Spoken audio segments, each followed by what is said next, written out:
When you picture a journalist, what do you see? Maybe that classic, almost cinematic image, right? A lone investigator digging for the truth, holding a powerful official's feet to the fire. They're the watchdog, the German shepherd that's supposed to bark loudly when a burglar tries to climb the fence. But what happens when you look closer? And the dog isn't a German shepherd at all. What if it's a teacup Pomeranian, decked out in a custom-made sweater, sitting comfortably in the burglar's lap, and instead of barking, it just enthusiastically humps a velvet pillow shaped like the Prime Minister's face? That image, as bizarre as it sounds, is at the heart of a massive battle happening right now in the world's largest democracy. It's a fight over a term you've probably never heard, but a concept that is going to sound chillingly familiar. In India, they have a name for this: Godi media. And understanding how it works, well, it might just be the playbook for how to dismantle a free press, not with a boot, but with a balance sheet. That analogy, while certainly colorful, it really does get right to the core tension we're looking at today. Our mission really is to do a deep dive into how this whole phenomenon, this Godi media, actually operates in India. We're essentially examining a live case study, how democracies can subtly slide backwards globally. And it's not just about obvious censorship, not the old school way. It's about understanding these sophisticated financial mechanics and the narrative control. It's very effective. We really need to follow the money here, to look at the data connecting ad spending to what gets published, the sentiment, and also trace these legal strategies, the chilling effect that ensures the media isn't just compliant, but, well, actively cheers for the government enthusiastically. Okay, let's unpack that term then. Godi media, give it the weight it deserves. What's the literal translation, and how does it function, as a political term, almost a weapon? Right. It's pretty straightforward, actually. Godi media translates directly from Hindi as media sitting on the lap. The idiomatic equivalent for you listening is probably lapdog media. That captures it. It was coined and certainly popularized by Rabish Kumar. He's a veteran journalist, won the Magsaysay Award. And he uses it specifically to describe a big chunk of Indian news media, particularly the national TV channels, major newspapers, basically outlets that, since the BJP came to power around 2014, have very openly, often aggressively, supported the ruling government. So it's not just any biased journalism. It's specifically aimed at those seen as aligned with the current government. And the name itself, the pun on Prime Minister Modi's name, that adds another layer, right? A political critique. Absolutely. It implies a voluntary thing, a subordination. These outlets aren't just accused of, say, self-censoring out of fear. They're seen as acting like willing mouthpieces. They're not playing that traditional watchdog role at all. Instead, they seem to be actively working to serve the government's interests. And maybe more disturbingly, competing with each other, trying to win the government's affection and the financial rewards that come with it. Okay, so if we put this Indian model of media capture on a kind of global spectrum, we usually talk about different strategies for dismantling a free press. How does this Godi media approach stack up against, say, the sissification model or the urbanization model? Yeah, it's really important to make that distinction because the Indian approach seems to be an evolved strategy, you could say. The literature generally points to two main poles. First, there's what's called the sissification model, named after General Sissi in Egypt. And that's about direct state coercion, brute force. It involves, overt intimidation, jailing journalists wholesale, seizing media assets, forcing alignment through the security apparatus. It's the boot analogy you used earlier. Very direct. Right, the classic dictatorship playbook, blunt, immediate. Exactly. Then, on the other hand, you've got the urbanization model, named after Viktor Orban in Hungary. This is often subtler, but still pretty coercive. It's more about systemic crony control. The state basically encourages oligarchs, businessmen loyal to the regime, to systematically buy up independent media, local papers, radio stations, websites, often helped along by state-backed loans or policy favors. So that sounds more like a state-backed financial takeover, forcing acquisitions, basically, making sure opposition news just vanishes overnight. Precisely. Yeah, the goal there is to quickly create a media ecosystem that's friendly to the state. Opposition voices get starved of funds or just disappear from the airwaves. And India's Godi media model, it doesn't quite fit neatly into either of those, which maybe makes it more insidious. I think it does. India seems to be the prime example of a model really centered on co-option. Now, don't get me wrong, coercion exists. We'll talk about security laws later. And crony control is happening, too, with ownership concentration. But the primary engine seems to be this willing cooperation between existing large media houses and the ruling party, driven by financial incentives. The media outlets, already heavily reliant on ads, which we'll get into, they choose alignment. because the reward government ads, either from aligned corporations, it just outweighs the cost, like losing credibility. They become, as you said, enthusiastic cheerleaders, actively pushing the government's narrative, creating this sort of parallel universe. And that's something forced media rarely achieves with the same gusto. And the democratic fallout from this co-option, it's already being measured by global watchdogs, isn't it? Oh, yes. They are ringing some serious alarm bells, VDEM, the respected democracy tracker. They've officially classified India as an electoral autocracy. And they specifically note that the mainstream national media is one of the most important places where this democratic backsliding is happening. The public's ability to get accurate information about policy, human rights, the economy, it's been significantly hampered. And the actual content coming out of these channels, it's led to some really alarming comparisons. The comparison to Radio Rwanda, for instance, we should probably pause on that. I mean, that's an incredibly serious parallel to draw. It is incredibly severe, yes. And it's made by reputable commentators, not lightly. It stems from this pattern of relentless hate speech, the deployment of Islamophobic dog whistles night after night on national TV. Radio television, Libre de Mille Collines, RTLM, it played a direct, pivotal role in inciting the Rwandan genocide, systematically dehumanizing the Tutsi minority.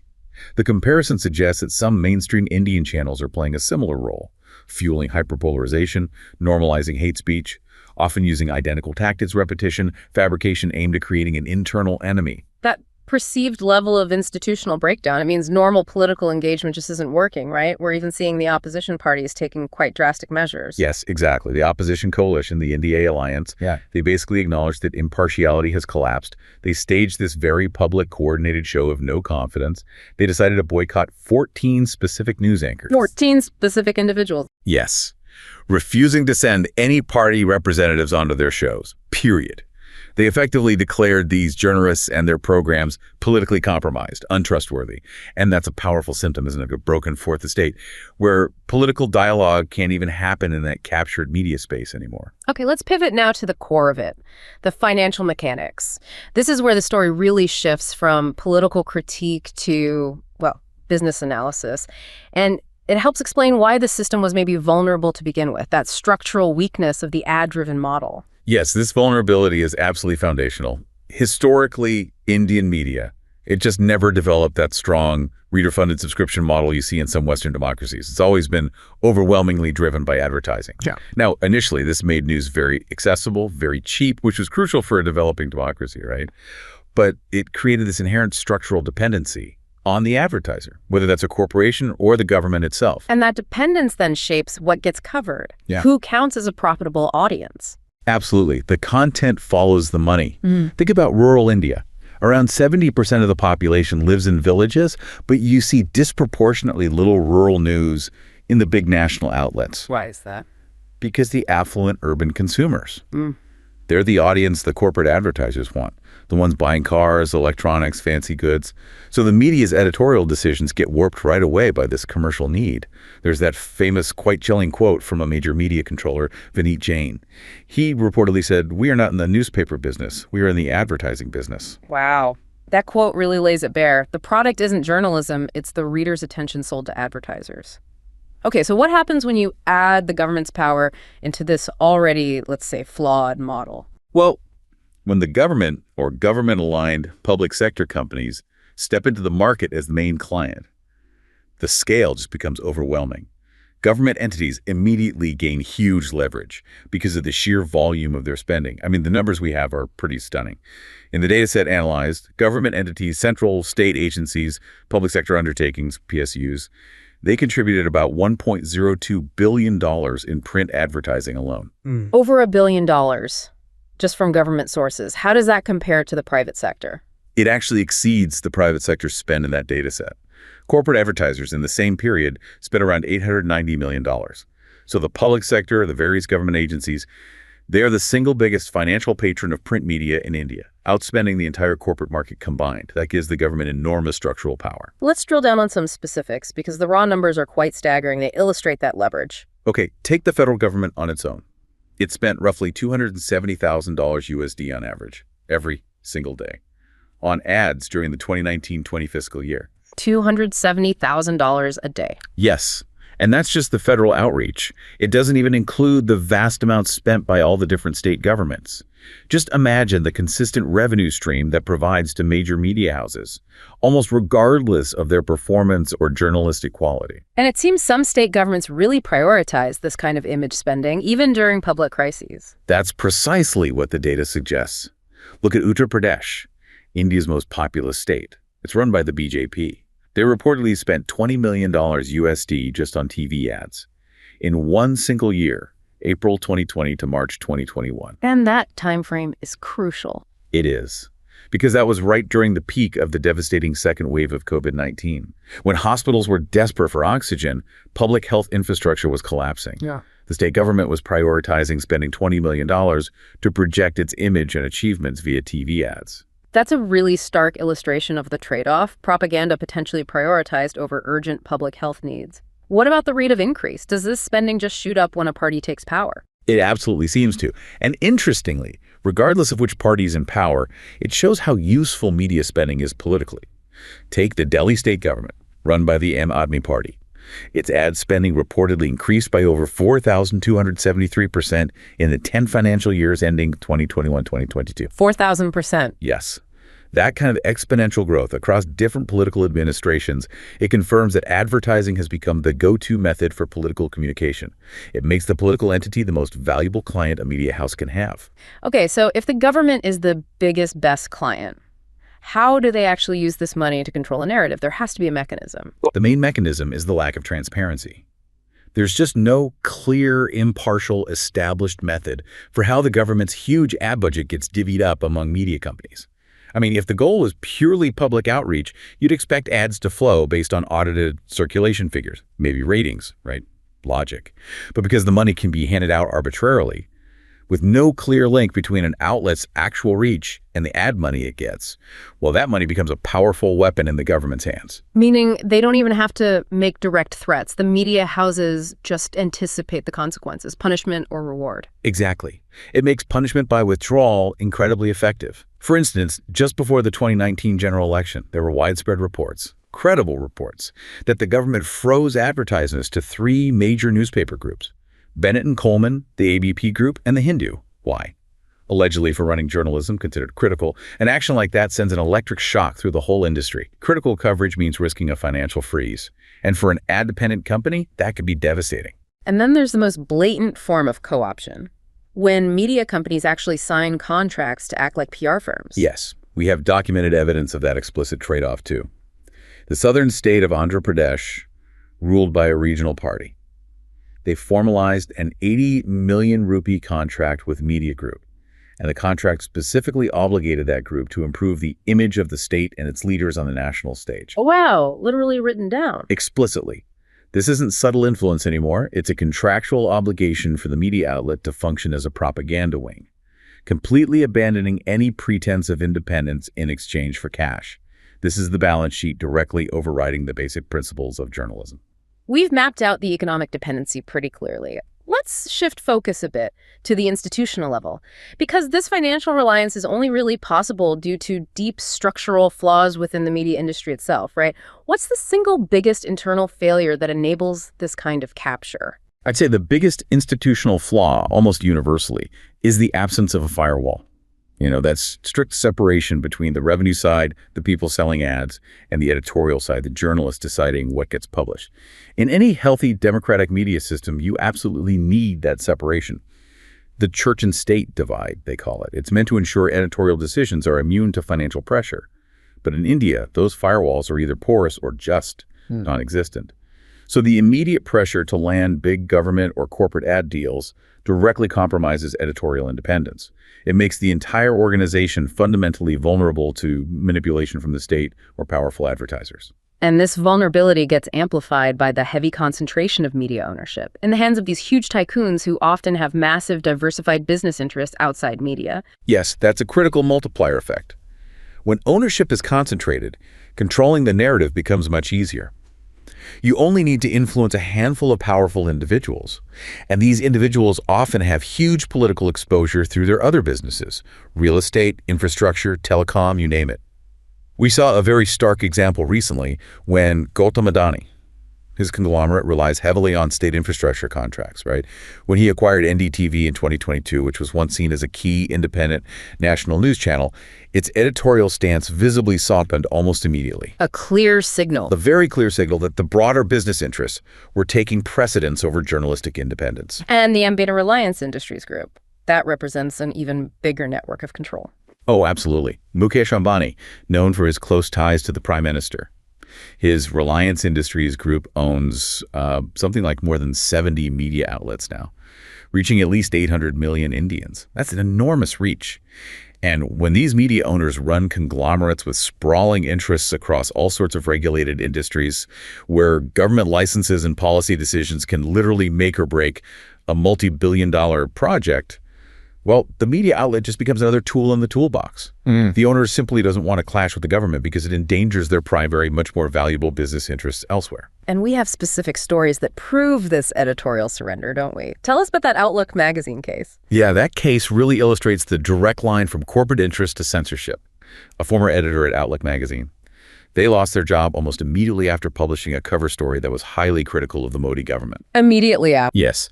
And the editor was explicitly told by the Honors, the Rajan Raheja group, that they cannot anymore do such stories. Why? Because the conglomerate had huge interests in lucrative government-dependent sectors, real estate, cement, financial services. The calculation was brutally simple. One critical magazine cover just wasn't worth jeopardizing potentially millions in profits from their main businesses by angering the government. Okay, this is all very compelling qualitatively, but let's get to the harder science. Has anyone actually managed to use empirical data to statistically link advertising investment directly to editorial coverage? Yes, and this is where the analysis gets really rigorous.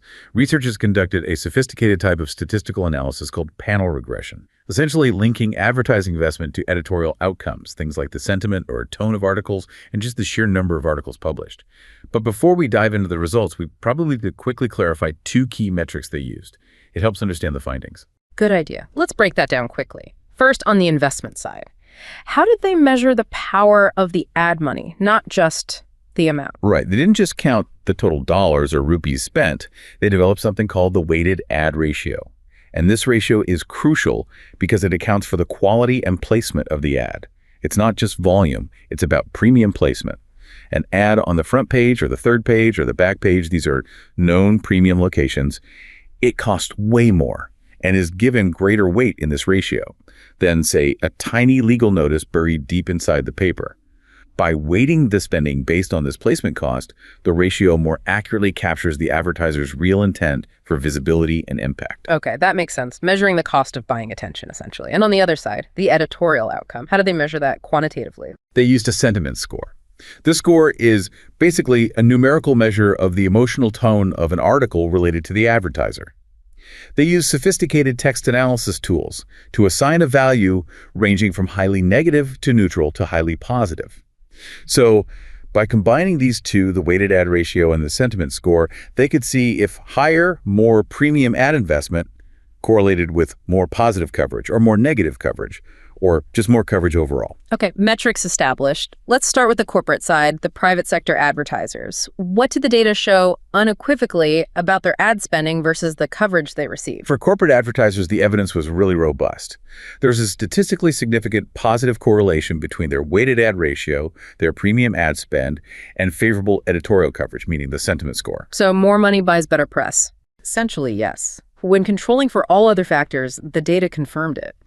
Higher corporate ad spending is consistently linked to getting more media coverage overall, and crucially, a more positive editorial tone towards that company. Specifically, the model showed that a 1% increase in the weighted ad ratio corresponds to an average increase of 0.0189 units in the sentiment score. Corporate money demonstrably buys favorable attention and positive spin. It's quite clear. Okay, now what about the government? This is where it gets interesting. Oh, wait, so despite the government spending over $1 billion, you're saying they don't necessarily buy positive press in the same direct way. That seems counterintuitive. Are they just, I don't know, bad at placing ads? Or is something else going on? That is the really fascinating nuance, isn't it? And it highlights the difference between maybe strategic influence and just bureaucratic necessity. For government advertising, the relationship turned out differently. While the analysis did show that the total number of articles mentioning government entities does increase with their ad spend, so they do get more visibility. When the researchers looked specifically at the sentiment, the tone of that coverage, the positive correlation either became statistically insignificant or, in some specific models, even slightly negative. Statistically insignificant, why wouldn't they be able to demand positive coverage given how much they spend? It seems to be because a huge chunk of government advertising is mandated. It's non-strategic. It's procedural. A large portion of that $1 billion goes towards publishing things like mundane public notices, legal tenders, statutory policy announcements, exam results, things like that. These are ads that legally have to be published widely, pretty much regardless of the newspaper's editorial stance. So it's not always about influencing opinions. Sometimes it's just fulfilling a legal requirement. Exactly. This massive volume of non-selective, often legally required advertising seems to dilute the government's leverage for demanding favorable coverage in return. The media might feel less incentivized to write puff pieces in response to ads that they know the government has to place anyway.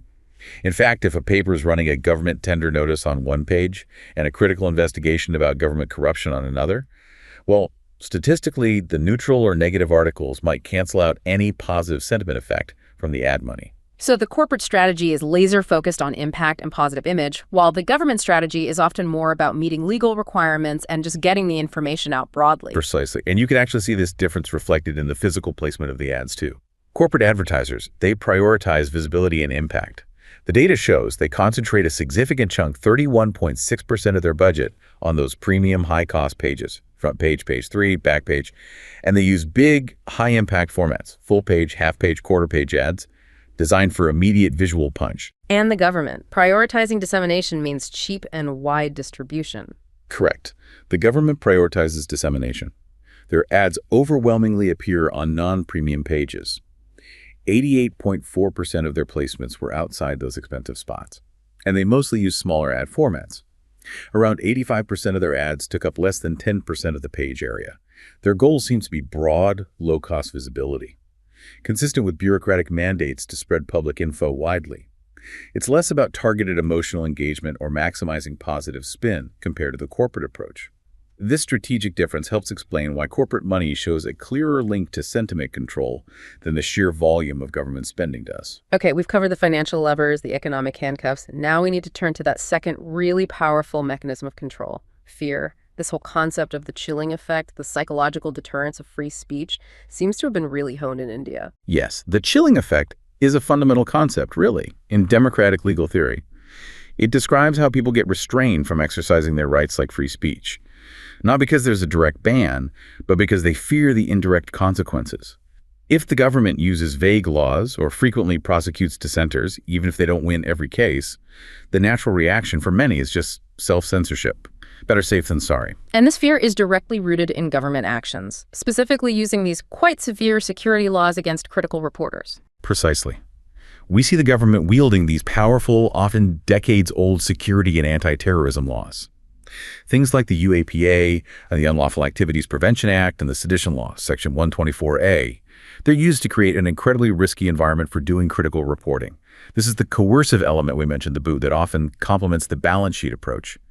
Journalists who report critically or investigate politically sensitive stuff, people like Sadiq Kapan, arrested under UAPA, or fact-checkers like Mohammed Zubair, they face this kind of legal harassment that creates tremendous fear, and it sends a powerful signal to everyone else in the newsroom: self-censor or risk the same fate. And it's the process of the punishment itself that creates the deterrence, isn't it? Not just the potential final verdict, but the years potentially spent in jail without bail. That's absolutely key. Under UAPA, getting bail is notoriously difficult, almost impossible sometimes.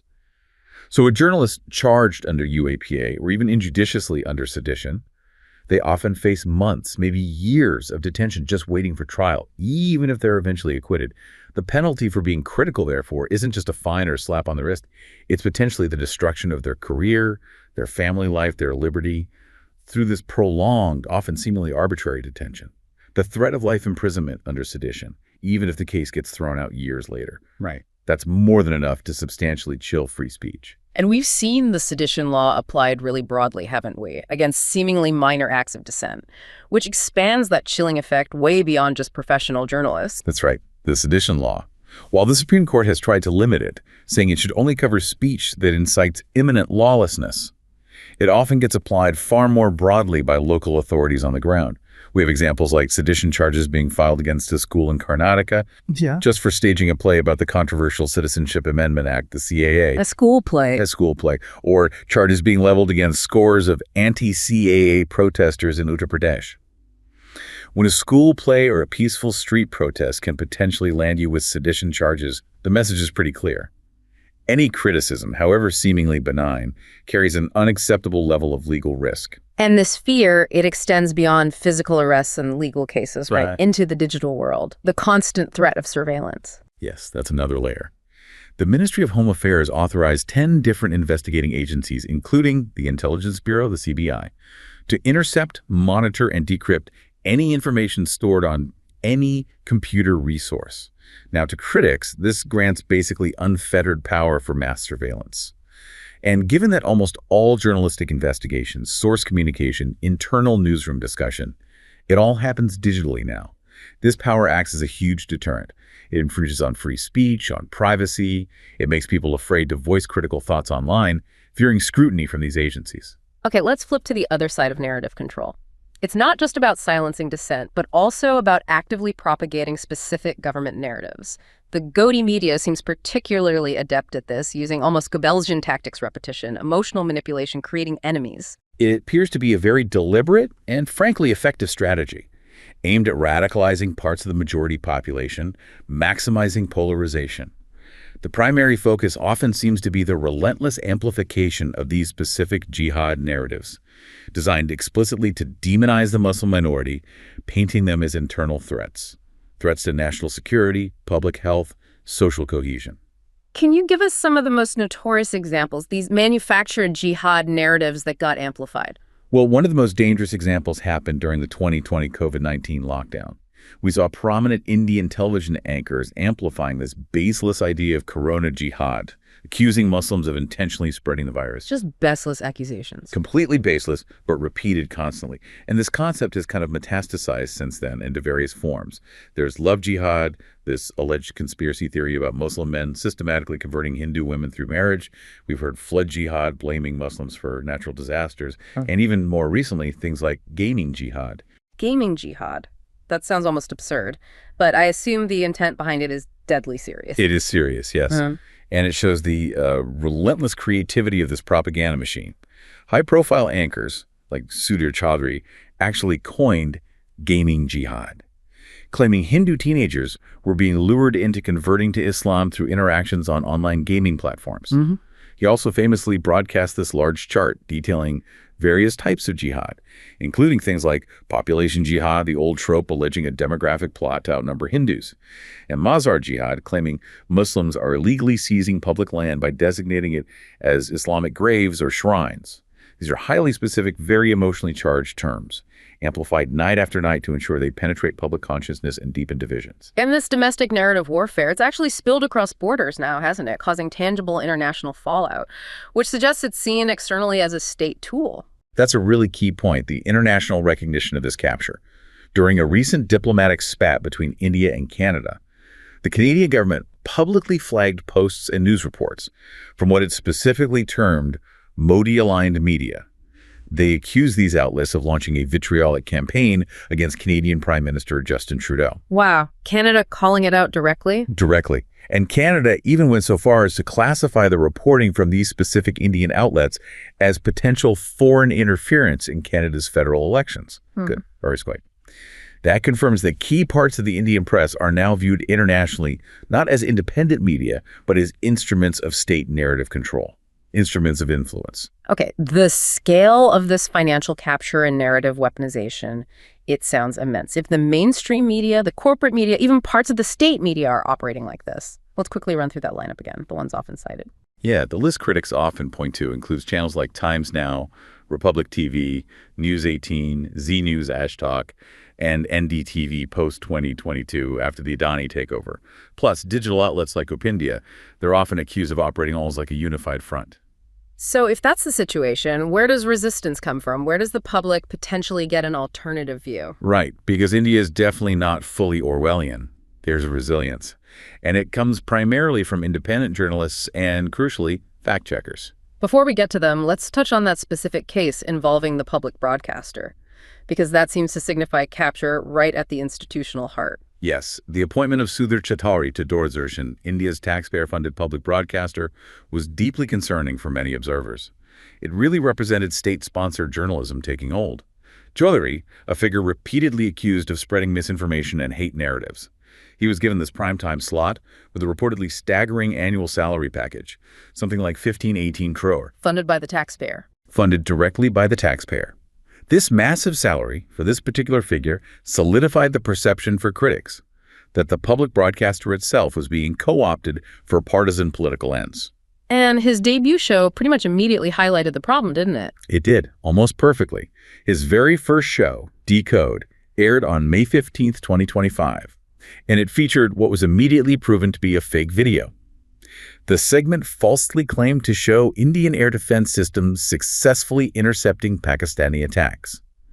Fact-checkers very quickly revealed the footage was actually from months earlier, an Iranian strike on Israel in 2024. Completely unrelated. On day one. Literally days into his new role. That incident perfectly encapsulated the fears. The public broadcaster being used for outright propaganda and misinformation.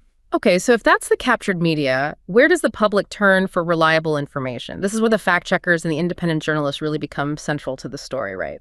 They're absolutely crucial. They are the frontline defenders in this information war.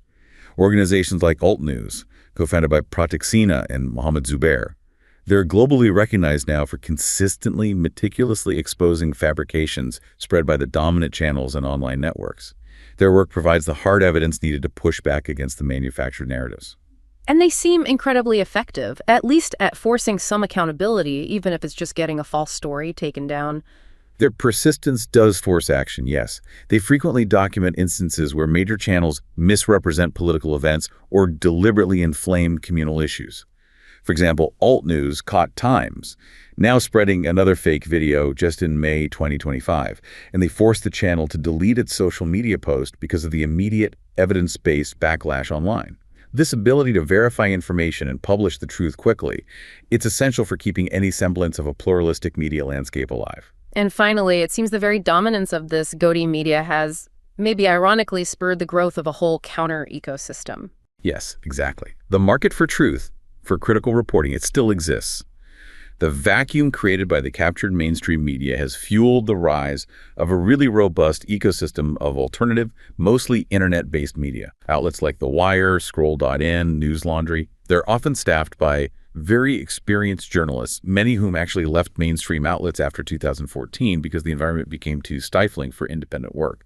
And they focus specifically on investigative journalism, critical analysis, policy-focused, reporting the stuff largely missing elsewhere. So these independent journalists are essentially fighting fire with fire, using digital platforms to counter the propaganda. Exactly. Independent YouTubers and journalists, like Ravish Kumar himself, who coined the term Godi media, and others like Dhruv Rathi, they're incredibly effective at using platforms like YouTube, X, formerly Twitter, to bypass the captured traditional gatekeepers.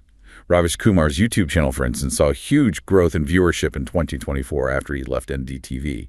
It shows how this fifth pillar, social media, independent digital platforms, is acting as a really vital check and balance. It directly connects critical, fact-based reporting with millions of people who've lost faith in the traditional news channels. Now, this capture of the fourth estate, the media, it surely doesn't happen in a vacuum. If the watchdog is compromised, it must impact the stability and function of the other pillars of democracy, right? The legislature, the executive, the judiciary. That's the ultimate implication, yes. A compromised press weakens the entire democratic structure. It amplifies vulnerabilities everywhere else. Let's quickly look at the specific strains. Okay, starting with the legislature, the parliament. How does limited media scrutiny actually affect the quality of debate there, the legislative process itself? Well, a captured press essentially lets the government operate without real-time public scrutiny. The legislature itself suffers from extreme polarization, which the media actively fuels by demonizing the opposition. More concretely, critical examination of new laws gets curtailed. The government often passes major legislation with minimal debate, sometimes using procedural tools like the guillotine to rush votes. Or they bypass Parliament altogether, using ordinances, temporary laws enacted by the executive. When the mainstream media just doesn't report on these procedural shortcuts or downplays them, the public remains largely unaware. and the executive's power grows unchecked. That lack of independent coverage also means polarization just festers. It prevents any real cross-party accountability from taking hold. Right. And moving to the executive, the central government, the main critique seems to be about concentrating power and a lack of transparency. Yes, that's a key marker of democratic backsliding globally. The executive in India is frequently criticized for preferring very controlled communication. The most obvious, long-running example. Prime Minister Modi hasn't held a single traditional open press conference since taking office in 2014. Not one. Still, that's remarkable. Still, instead, communication is managed through carefully selected interviews with friendly media outlets or through direct channels like social media or speeches. Yeah. This effectively prevents critical questions about policy failures, foreign policy decisions, internal governance issues from ever really reaching the wider public via the mainstream press. It reinforces that centralized, top-down decision-making style. And the judiciary. The legal system is supposed to be the ultimate backstop against government overreach. How is it faring? The judiciary is definitely under strain. It still provides crucial checks sometimes, like the Supreme Court stepping in to review the sedition law. That's important. But it faces systemic challenges. There are widespread concerns about alleged pressure, about significant delays in politically sensitive cases, particularly in granting bail to critics, activists, or journalists arrested under controversial laws. For instance, long delays in bail hearings for high-profile political prisoners can mean they spend months, even years, in detention without conviction, which creates a perception, rightly or wrongly, that the legal system itself is being used as a tool for political harassment. These delays often happen without much critical media coverage demanding faster justice. They slowly erode public trust in the judiciary's impartiality. Okay, finally, let's focus on the tool citizens themselves have to fight opacity. The Right to Information Act, the RTI. This was hailed as a great equalizer, wasn't it? But it seems to be facing serious threats now. The RTI Act of 2005 was truly a landmark piece of legislation, championed by incredible activists like Aruna Roy, Anjali Bharadwaj. It empowered ordinary citizens to request specific information from the government. And it's been used massively, over 3.2 crore applications filed nationwide. It's uncovered countless instances of corruption, mismanagement, you name it. But yes, this cornerstone of transparency is now being systematically weakened through legislative changes. How was the independence of the Information Commission originally set up, and how did that 2019 amendment undermine it? Right. Originally, the independence of the Chief Information Commissioner and the other information commissioners, it was structurally protected. Their salaries, their tenure, their service conditions, they were deliberately equated with those of the election commissioners. Why election commissioners specifically? Because election commissioners have constitutionally guaranteed fixed tenures and compensation. It insulates them from political pressure from the government of the day. They can't easily be fired or have their pay cut. This was meant to create a similar institutional firewall for the Information Commission, ensuring its independence. Okay, so what exactly did the RTI Amendment Bill 2019 change? That 2019 amendment completely dismantled that structural protection.